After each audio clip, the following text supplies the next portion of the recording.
Well, good morning, kids. Good to see you, and good to be seen. I wanted to talk to you this morning about what we're calling the new normal. Maybe you've heard that in your house, as you might not have friends coming over to visit as often.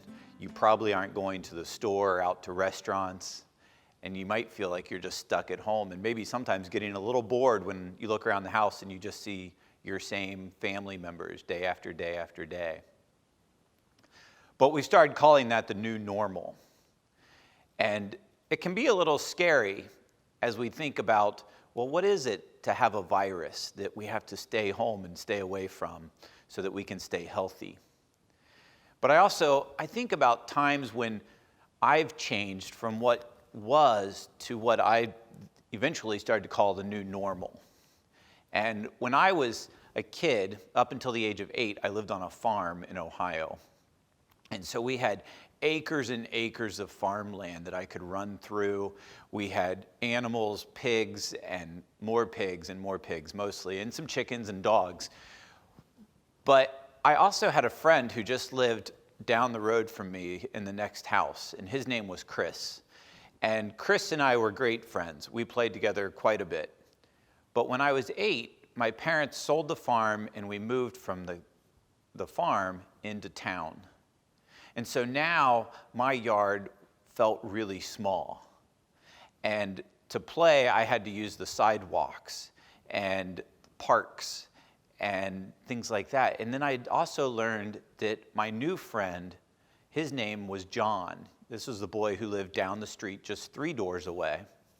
He became my new friend. And over time, I forgot about missing Chris so much, my friend from the farm, because now I had a new friend, John. And that became my new normal. But at first, it wasn't easy. It wasn't comfortable having to move to a new house, make new friends, find new ways to play.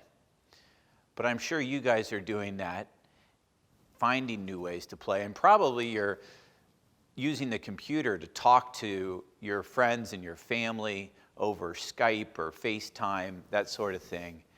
And maybe that's working, but it doesn't feel quite right. Well, this morning, I wanted to talk to you a little bit about Acts 6 and 7, which is what I'll be talking with the adults about. And in this part of the book of Acts, there's a group of new believers, people that are just coming to follow Christ for the first time, as the church is starting to grow and become what it is today. So this is at the very early start of the church. And these people, they're coming into this experience of knowing Jesus, and for them, it is the new normal. And so as they settle into this, they have problems that they have to overcome and figure out. And one of those problems in chapter 6 is there was a group of widows, women who didn't have husbands, who were probably poor, and they needed help with food and lodging, a place to live. And so the church knew that they needed to start taking care of these widows, these ladies in need.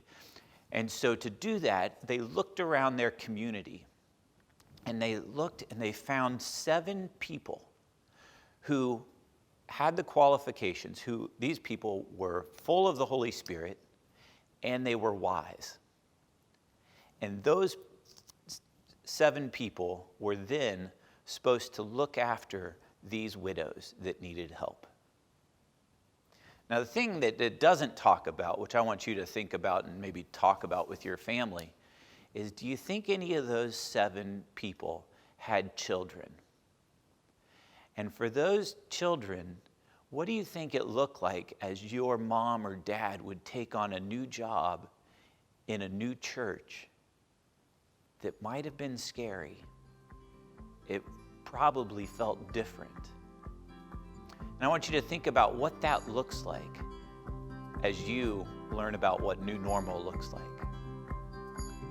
Well, that's it. And next week, you'll probably see Nate back again and not me. So have a good week. See ya.